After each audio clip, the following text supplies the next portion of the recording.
Assalomu alaykum barchaga, kanalimga xush kelibsiz. Azizlarim, bugun mana shu oyoq kiyimda oppoq chiroyli qilib oqartirishni o'rgataman men sizlarga.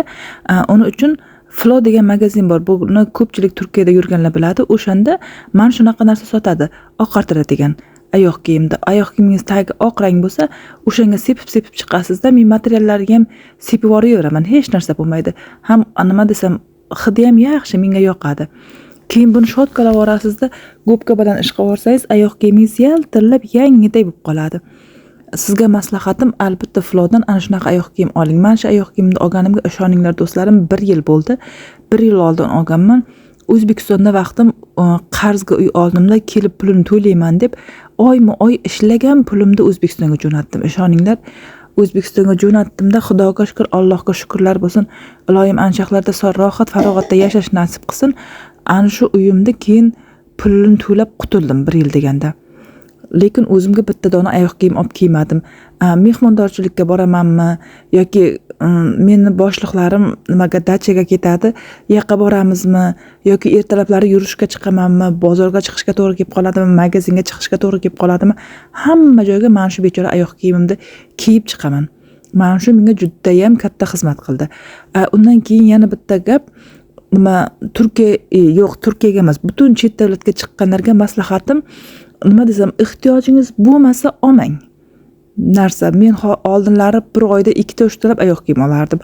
Hozir esa bitta mana shu oyoq kiyimim bilan 1 yilda o'tkazdim. Hech kim meni ustimdan kulmadi, hech kim meni haqorat qilmadi, past ko'rmadi. Meni bu yerga yirtilib ham ketibdi mana. Keyin tikib qo'ydim, qaradim, bo'lmadi. Undan keyin mana shunaqa narsani, kojani kesib oldimda, mana shunaqa super kli bor bu yoqda, juda ham zo'r yopishtiradi. Ana shu bilan yopishtirib qo'ydim. Hech kim meni urishmaydi, boshqa qilmaydi. Ertalab soat 5 da yurishga chiqaman, 8 gacha yurib kelaman. Bu oyoq kiyimni kiyaman. Kunduz bozorga chiqishga to'g'ri keladimi, boshqa joyga borishga to'g'ri keladimi, doim mana shu oyoq kiyimni kiyib ketaman.